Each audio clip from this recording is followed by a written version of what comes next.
Olá amigos, meu nome é Ederaldo Paulo da Silva, eu sou advogado e professor de processo civil. Esse é mais um vídeo CPC na prática, lembrando que você pode desde já curtir a minha fanpage, me seguir no Instagram e, é claro, fazer a sua inscrição no nosso canal do YouTube acionando o sino para que possa ficar aí atento a todas as novidades e aos vídeos que nós estamos aqui divulgando para vocês. A nossa aula de hoje será sobre coisa julgada. Pois bem, colegas, nós temos uma situação muito prática e corriqueira dentro do nosso direito processual civil, que é aquela ação ajuizada onde, após a sentença, poderão ocorrer recursos. Só que esses recursos não podem ser eternos. Ou seja, a partir do momento que ocorre o esgotamento de todas as vias recursais, essa sentença, esse acórdão que foi proferido pelo tribunal, ele acaba transitando em julgado, ele acaba fazendo a coisa julgada. Vocês notem aí que nós temos um princípio muito claro aqui da segurança jurídica para que não se tornem eternas as ações judiciais. Vejam bem, a partir do momento do esgotamento das vias recursais, não será mais possível modificar aquela decisão. Então, quando nós pensarmos nos nossos estudos sobre a coisa julgada, eu preciso analisar a situação de imutabilidade e também de indiscutibilidade da decisão, ou seja, é o fim. Eu trago aqui um conceito para vocês de coisa julgada, um conceito básico, que é o seguinte: coisa julgada é, pois, a estabilidade e a situação de não mais possibilidade de se recorrer. Ou seja, a sentença proferida, ela tornou-se irrecorrível. É o final, acabaram-se as vias recursais. Nós temos dentro do Código de Processo Civil o conceito já de coisa julgada material lá no artigo 502. Olha só, denomina-se coisa julgada material a autoridade que torna imutável e indiscutível a decisão de mérito, não mais sujeita a recurso. Ou seja, ocorreu uma decisão de mérito. O bem jurídico que ali foi posto, ele acabou sendo resolvido. E nesse caso em especial, não ocorrendo mais a possibilidade de recursos, ou seja, a decisão, a sentença, tornou-se irrecorrível. Vocês notem então que essa coisa julgada, a coisa julgada material, pelo que dispõe o artigo 502 do Código de Processo Civil, ela impede a propositura de uma ação idêntica àquela já proposta. Percebam que, a partir do momento do trânsito, eu não posso mais discutir, tornou-se ela irrecorrível. E você pode me questionar: ô Ederaldo, o que seria essa ação idêntica? Qual o significado disso? Olha só, o artigo 337, parágrafo 2º do Código de Processo Civil, ele diz o seguinte, olha só: uma ação é idêntica à outra quando possui as mesmas partes, a mesma causa de pedir e o mesmo pedido. Ou seja, ação idêntica, se ajuizada novamente, não é, em relação àquela onde já se operou a coisa julgada, o juiz da comarca ele irá realizar a extinção sem resolução de mérito. Tudo bem? Coisa julgada, artigo 502, temos lá claramente o conceito da coisa julgada material. Lembrando, tivemos uma decisão de mérito e essa decisão, essa sentença, tornou-se irrecorrível, ok? Colegas, vejam bem, a doutrina ela traz um conceito de coisa julgada formal.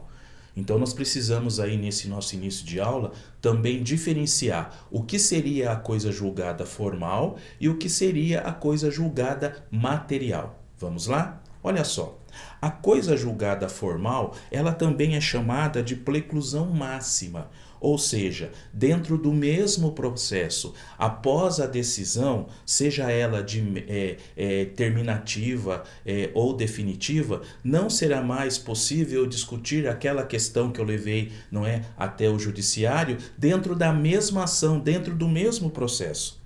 Ou seja, todas as sentenças, seja ela de mérito ou sejam elas com resolução de mérito ou sem resolução de mérito, melhor dizendo, todas elas possuem a coisa julgada formal após a sentença. Isso indica o quê? Um impedimento, né? Uma impossibilidade de eu continuar discutindo aquelas questões dentro do mesmo ação, ou seja, não é mais possível a modificação do conteúdo dentro dessa ação que foi posta.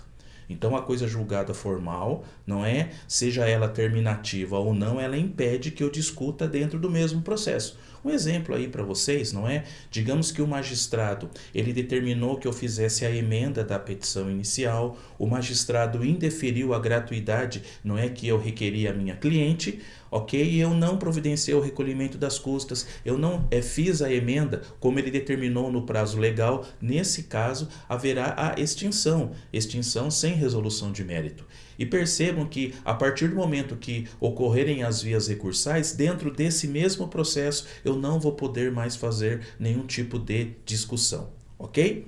Adiantando, a coisa julgada material, quando eu penso em decisão, não de uma sentença que adentrou ao mérito, que julgou o mérito, que efetivamente o bem jurídico foi discutido e foi resolvido, eu tenho uma coisa julgada material, aquela lá do artigo 502 que nós já fizemos a leitura.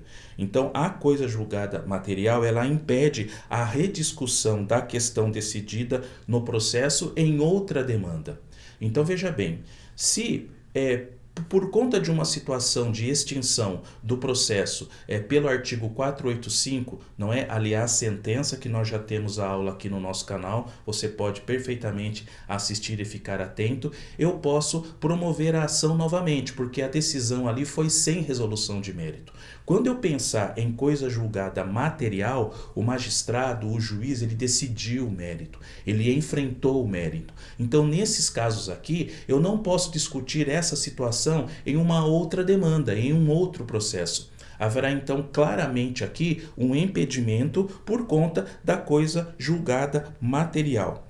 Percebam, e caso ainda ocorra, não é, um ajuizamento de uma nova ação idêntica, também o juiz fará a extinção sem análise de mérito sobre o fundamento da coisa julgada. Tudo bem? Então vamos lá. A sentença não é irrecorrível, ela pode ser, ela pode fazer a coisa julgada formal, ok? Sendo ela terminativa ou definitiva, correto? E sendo ela uma decisão de mérito, ela pode fazer tanto a coisa julgada formal quanto a coisa julgada material, porque sendo ela de mérito, eu não posso rediscutir a situação em outra demanda. Decisão de mérito significa o quê? Que o juiz enfrentou, discutiu as questões postas em juízo, o bem jurídico, e a decisão foi pelo artigo 487 do Código de Processo Civil, ok? Tranquilos então? Conseguimos fazer a distinção? Bem, eu trago aqui um importante aqui para a nossa aula de hoje, que é justamente a chamada sentença parcial de mérito. Vocês lembram? Nada mais é do que uma decisão interlocutória que acaba decidindo parcialmente o mérito de forma antecipada. Vocês percebam, caso dessa sentença parcial de mérito, que é uma decisão interlocutória, caso se esgote ali também as vias recursais, nessa modalidade eu também terei a coisa julgada. Percebam que a sentença parcial de mérito é, portanto, um claro exemplo de uma decisão interlocutória capaz de gerar a coisa julgada material. Mesmo sendo decisão interlocutória, não é? A sentença parcial de mérito, ela também sugere uma coisa julgada material, caso se esgote as vias recursais. Tudo bem? Então, só lembrando, quando eu pensar em coisa julgada material, é porque de fato o juiz enfrentou o mérito. O bem ali jurídico, ele acabou sendo discutido e, logicamente, resolvido pelo magistrado. A coisa julgada, ela claramente ela traz ali uma situação para o nosso dia a dia, nós advogados e estudantes, de uma proteção jurídica, de uma segurança jurídica para as decisões, até porque os processos não podem ser eternos.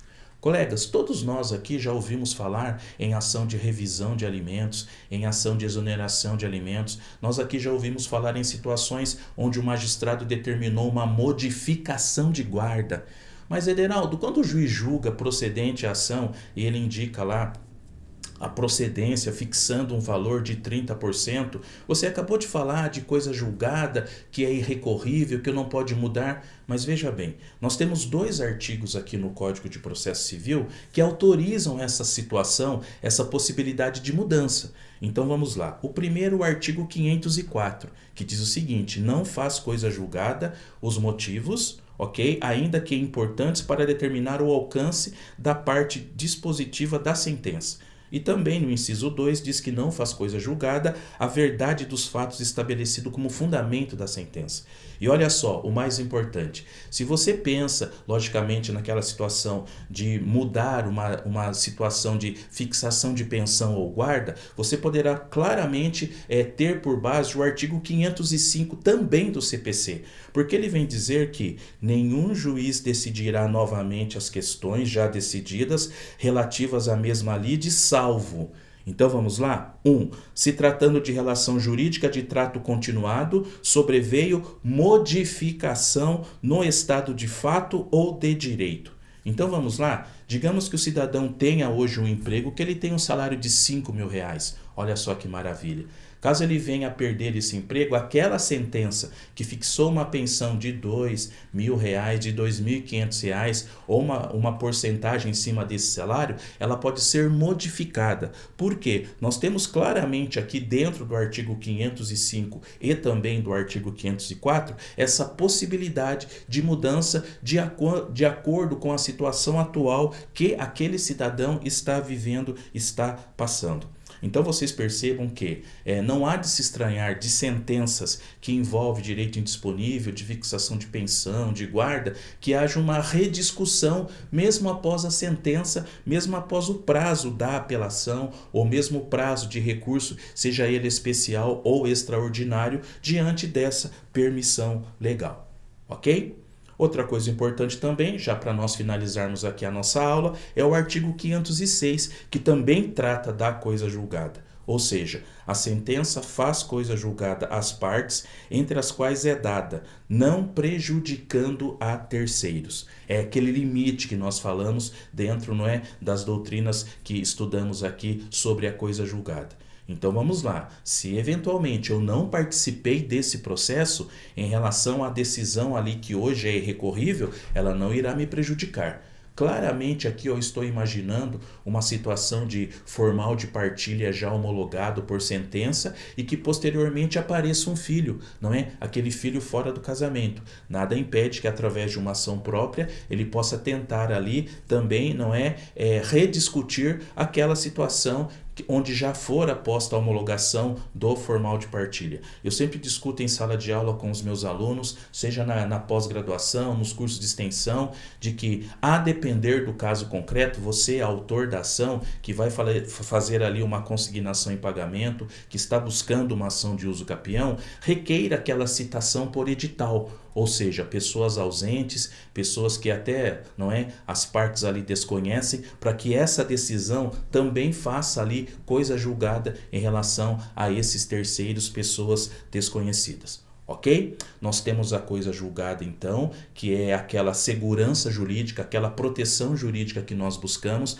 até porque nós não podemos conceber que algumas decisões, não é, elas sejam mutáveis de forma eterna, ou seja, o que nós temos que buscar é justamente o contrário, a imutabilidade. Ok? Sentenças, decisões irrecorríveis, e isso se dá a partir do momento que se esgotam todas as vias recursais. Tudo bem? Gostou do vídeo? Então olha só, lembre aí de me seguir no Instagram, curtir a minha fanpage, é claro, fazer a sua inscrição aqui no nosso canal do YouTube, ficando atento a todas as nossas aulas sobre o Código de Processo Civil, porque aqui o CPC é na prática. Um abraço.